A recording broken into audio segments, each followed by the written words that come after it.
Kom ons praat oor beerdkrag. As daar nou iets is waaroor alle Suid-Afrikaners praat en waaroor almal met my praat, dan is dit oor beerdkrag. Is 'n verhaal wat al hier sedert 2008 loop en mense word baie kwaad en ek neem my nie kwaadlik nie, mag seker die woord gebruik. Mense is letterlik gatvol vir die situasie in Suid-Afrika.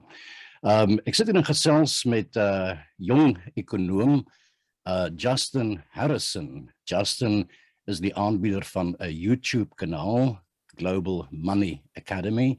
Hy is ook 'n potgooier, 'n podcaster en het sy eie potgooi, The Money Podcast. En wat nou met my gebeur het, ek sit hier in my kantoortjie en ek ontvang op my WhatsApp sommer so 'n hele string TikTokke. En die een TikTok wat my nou getref het is 'n TikTok van Justin, waarin Justin beweer dat hy ons die skokkende waarheid wil onthul van oor waarom Suid-Afrika die sogenaamde fase 6 van beerdkrag moet ontbeer. Nou, is baie dinge wat hy in hierdie TikTok sê en ek dink hy raak aan 'n belangrike waarheid hier. Justin, it's really wonderful to meet the man behind this TikTok that seems to have touched a lot of people in South Africa.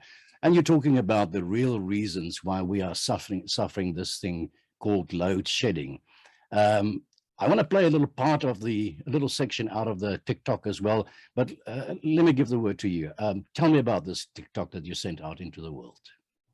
Yes, I mean, I obviously have been creating TikToks for about 3 weeks now. I was hitting on the fuel price earlier when we were exposing the taxes on the fuel price. And then the next thing, obviously, with stage 6 load shedding coming in South Africa, a lot of people didn't really know why it was happening. A lot of people assumed it was because of capacity issues.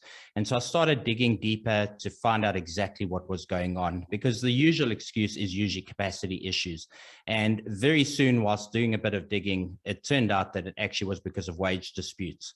And that, of course, led me to start digging into what exactly is Eskom paying, staff, and what is the sort of wage situation at Eskom. And it's just absolutely shocking what is going on at our power utility. And I think this is what's hit a big nerve for people at the moment, because the thing is, the facts aren't out in the open. The average person assumes because the power is off at the moment, that it is a run of the mill. It's either something is down at the moment, problem issue. But the truth of the matter is, what is going on right now has nothing to do with capacity. It has everything to do with wage negotiations. Well, let's talk about that, because that was really kind of the what your TikTok was all about. You were giving us a sort of a breakdown of how many employees there are in Eskom, what kind of salaries are they paid. And I must say that when I looked at these figures as well, I just about fell off my chair. And perhaps I'm just very naive, but I was literally shocked to hear from you what you have to say about the pay scales at Eskom. I think you say also that they are the ranking as probably the 4th best employer in South Africa in terms of pay. Give me the details. Give me some of the statistics that you shared with us on TikTok.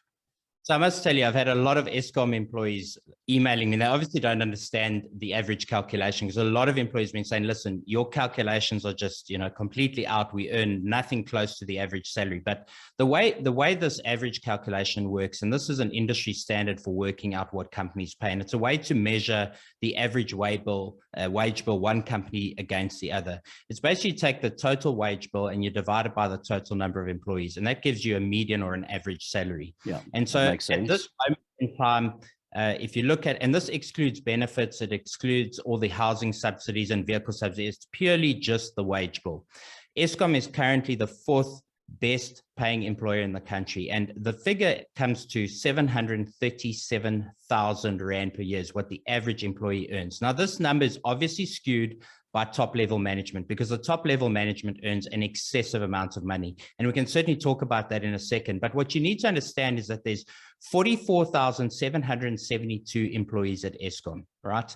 And if you take the wage bill, this is what I haven't even put this out in videos yet, but it equates to 28% of revenue collected currently just goes to the wage bill. That is astronomical. If you take that figure to the private sector, no private sector company would survive on that kind of wage bill. And this is a problem. So about a third of your money goes to wages. This is what you say.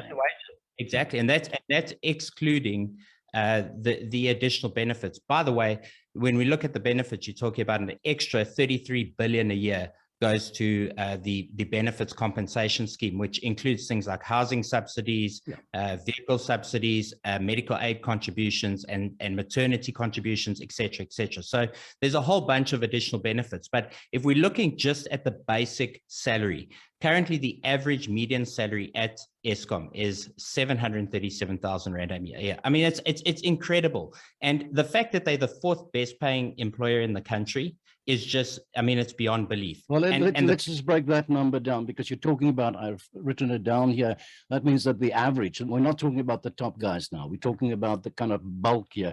The average that you find is the average Eskom employee earns 61,000 Rand per month. Per month, that's correct. 100% correct. Scale that for me. Tell me, what does it mean? Because obviously I sit here in Europe, and tell me, what does it mean in Rand terms? What is 61,000 Rand in Rand terms, in real terms in South Africa? Are we talking about a good salary, a fantastic salary? What are we talking about? It's 3 times the average salary in the private sector. Okay. Okay. 3 times the average salary in the private sector, right? And that's what's beyond belief. But I think the deeper issue here is, and you know, this is something that's obviously hits a nerve with a lot of Eskom employees. A lot of Eskom employees have emailed me and said, look, you're distorting the facts because we don't earn 737,000 Rand per year. And I've said, I absolutely understand that. But here's the thing. We're working out the median based on the total wage packet for Eskom as a company.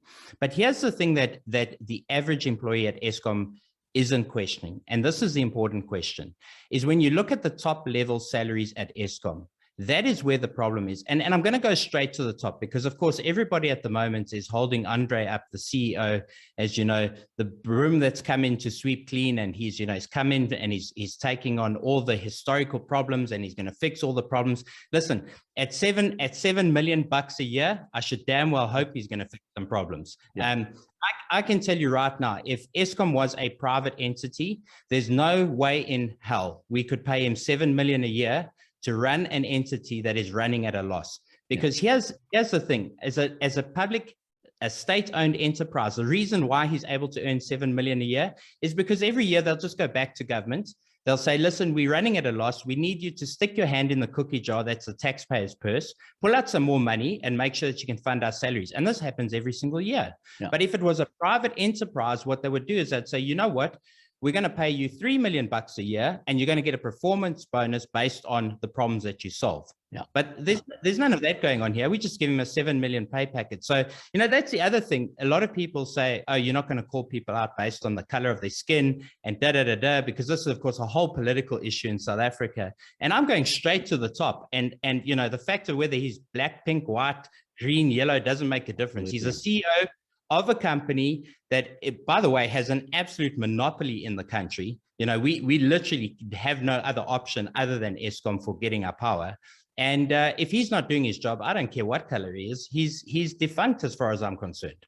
Well, let's once again look at that figure. 7 million Rand per year. Laat ek dit ook sommer nou maar in my eie taal sê, 7 miljoen rand per jaar beteken dat meneer Andre de Ruyter, die hoofuitvoerende beampte, se salaris dis per maand 583,000 Rand per month. Per month. I mean, it's just the mind boggles to start with. And my question is, well, Johan, are you just being naive? Is that the reality of the world? It seems so distorted within the context of the South Africa and its problems and the enormous poverty that we have in the country. It is just, for me personally, in all sincerity, I just don't understand how you value a man at the amount of, what did I say now, 500, almost 600,000 Rand per month. It's insane. And it goes deeper than this. And I think this is what the average person does not understand on the street when it comes to these sort of decisions. There's a little thing in politics called the tripartite alliance. And unfortunately, you cannot discuss economics without politics because the two fit like a hand in a glove in our country. In order to keep the unions happy, they keep increasing salaries in the country, especially at state-owned enterprises, because those are the people that are going to cast votes in the next election. I was going to say, that's votes for the ANC. 100%. So it is very important that NUMSA members get what they ask for, which is generally a 15% increase every single year. Last year, they asked for 15%. They got very close to it. And this continues to happen every single year because the bottom line is government and the state-owned enterprises don't want to push back against the very people that are going to vote the same people back into power. And this is the economic problem that we have. We have the tail wagging the dog in this country, and it is a major problem. Yeah. Justin, I mean, how must the ordinary man look at it? I mean, you know, must we be shocked, or are we just being naive for this kind of money, 600,000 rand a month in your pocket? I mean, in any way, it seems just, and I'm going to use the word perverse, it really seems kind of amoral to me within the context of South Africa. But I'm scared that when I say that, then I start sounding like somebody who's saying, well, you're going to start putting caps on the payment, the value of these CEOs, and that will be translated in them leaving the country, and the kind of arguments that we hear. I know here in the Netherlands a number of years ago, government did institute some form of a cap on these payments, that and I do not have the detail of that, so I can't give you the detail of it. But there's I would dare to say, a morally and socially more conscious body of politic here in the Netherlands that, you know, one would find these kind of compromises at least. I mean, is any man, whatever his capacity is, worth paying 600, or can one justify paying 600,000 rand a month? Well, I know personally people that live on 5,000 rand a month, starving, suffering. We know the facts on the ground. Look, Johan, it's such a great question. And I think, you know, I'm an unashamed capitalist. I believe in the capitalist system.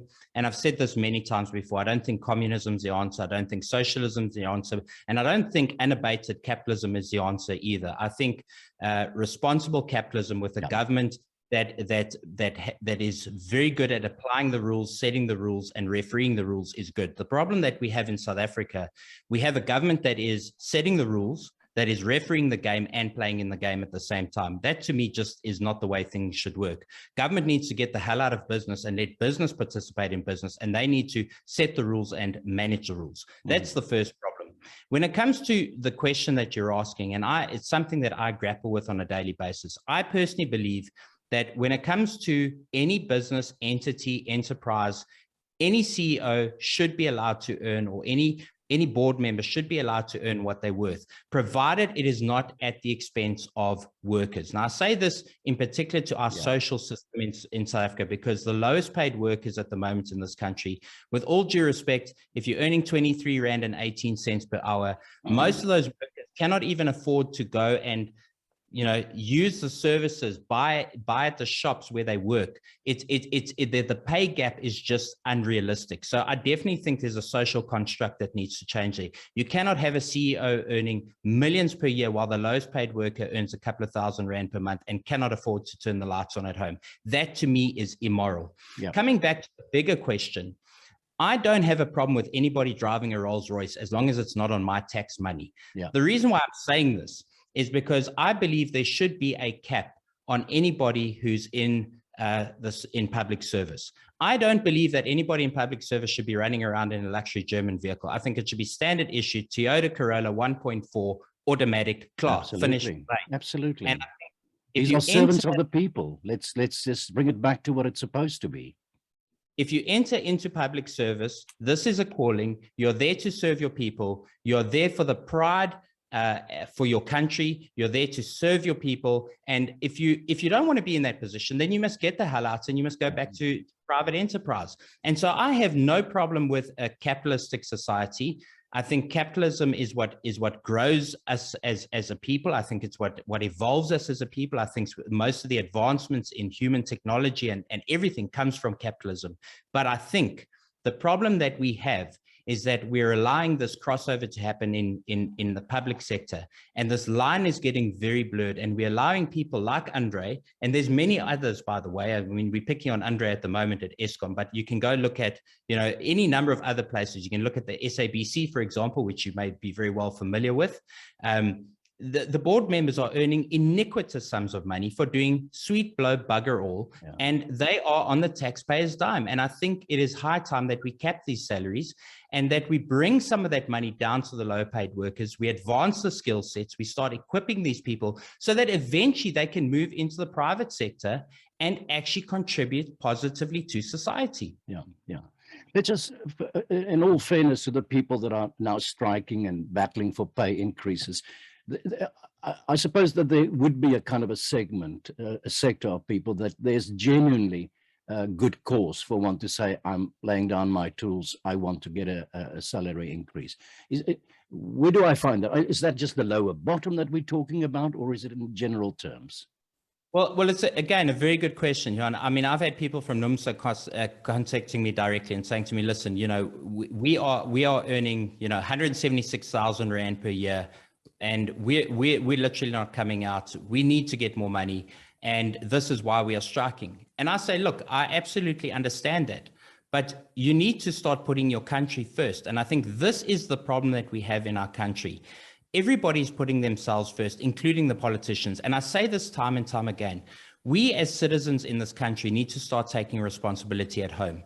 And this means that on the picket line, we need to sit on the picket line and we need to take responsibility and stop this me mentality. And we have to say, listen, there is a pay problem at Eskom, but instead of turning the lights off for the rest of the country, because we know that when the lights go out, we're just going to get the increase by default. And by the way, so will the top executives get their increase as well. So it benefits everybody across the board at Eskom.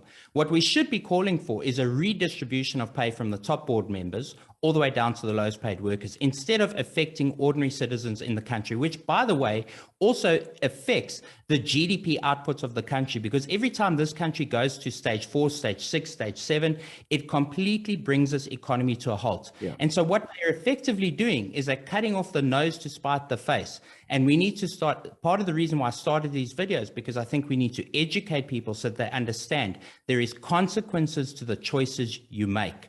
And so my whole objective with creating these videos, and I'm really dumbing it down and simplifying things for people through pictures in a way that anybody can understand it, so that the next time people go and they cast a vote, or they go to a municipal meeting, or they're participating in any kind of forum or discussion, that they will start to understand there is a consequence to every choice that they make. And that includes the choice to go and stand on the picket line and say we need a 15% increase.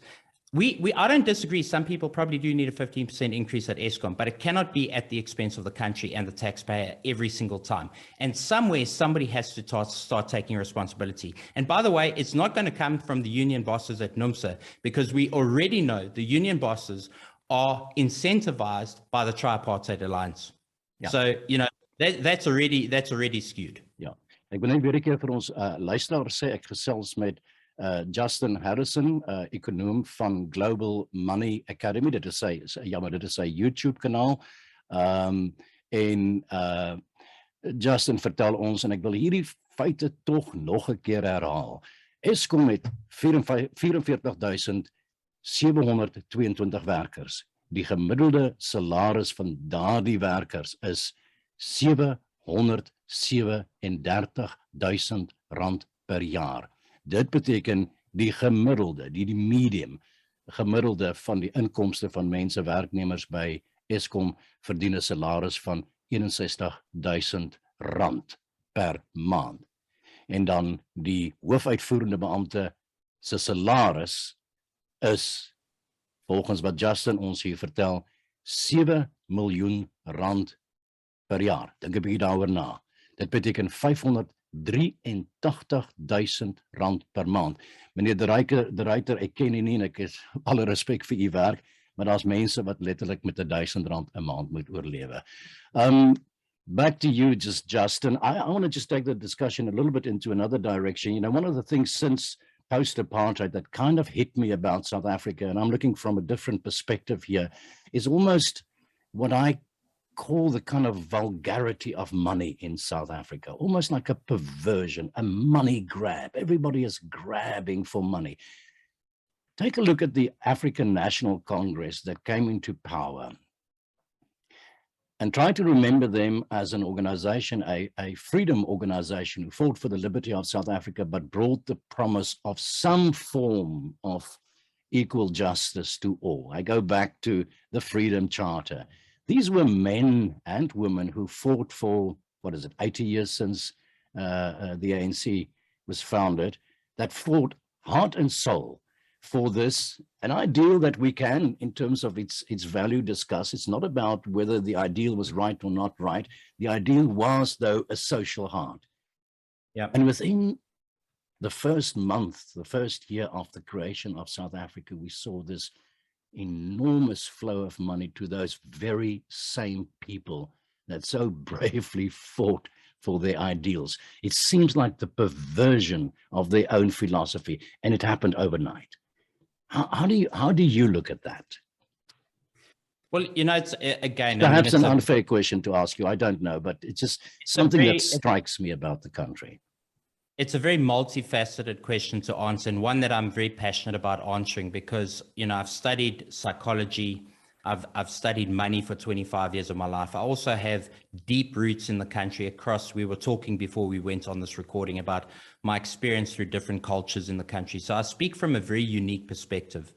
I almost am able to view things in a very impartial kind of way without emotion. Mm-hmm. And so I look at this from two perspectives. First of all, I look at it from the perspective that when Nelson Mandela stood up in 1994 and made certain promises, a lot of those promises were unrealistic because they created a level of expectation amongst the youth that, in all honesty, could probably never be serviced. Mm-hmm. And the reality is, you should never promise a man to give him fish. You should promise to teach him how to fish, because then he'll live and feed his family forever. And so what we should have changed the narrative from day one. It should have been, we're going to build an industrialized nation, and we're going to teach you how to have a career, and we're going to teach you how to build things and create things, and we're going to teach you how to be a global leader and how to participate in the global economy. But instead, we talked about giving houses and giving jobs and giving positions. And so entitlement was almost enshrined into post-apartheid. So that problem started straight away. Then if we go to the psychology of money, and I have a lot of sympathy for this because I come from a position of poverty. I grew up extremely poor, and I've made the mistake. So I understand this on a very small level, straight up to a big level, is when you come from a place of not having and you suddenly have access to a lot. It's kind of like being like a pig at a feeding trough. Yeah, you just cannot. I mean, just go and look at any hotel where there's a buffet on display and you'll see human nature. It is just human nature to overfeed. Yeah. And this is exactly what has happened with the current regime that has come into power. They've got access to budgets. They've got access to expense cards. They've got access to expense budgets. They're able to fly around first class. Pretty much everything is a pen stroke away. And you need to understand and appreciate that, if you've come from a position where you probably didn't have access to anything previously, there's going to be a period of readjustment. And so I think there's a generation that's going to entirely bugger it up for a while. Yeah. And there's a generation that's eventually going to say, listen, our parents made a big mistake. Yeah. And so this is why I talk about this. And I've used this in context to the war between Russia and the Ukraine. I've used it in context between the stuff that's going on between West and East. I've used it in context between the politics in South Africa. And I say this over and over again. There's a generation that is my age that is entirely tired of fighting old people's wars. With all due respect to old people, you guys have major mistakes for better or for worse. We cannot keep living in the past. And so our generation wants to change things. We cannot change what happened in the past. We can only change what's happening in the future. But I think it's important to understand that any human being put in this situation probably would have done the same thing. Yeah, well, you give me the answer that I kind of always had in my own head, but was kind of too scared to actually say it out in the open because it might appear racist in one form or another. Justin, I would like to carry on another hour talking to you, but I'm afraid I think we are out of time.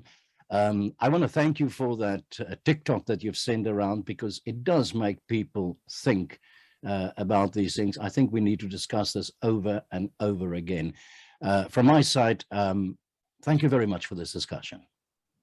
Dis my plesier en ek hoop die luisteraars geniet dit. Nou, ek is seker daarvan hulle gaan. Justin Harrison, baie dankie.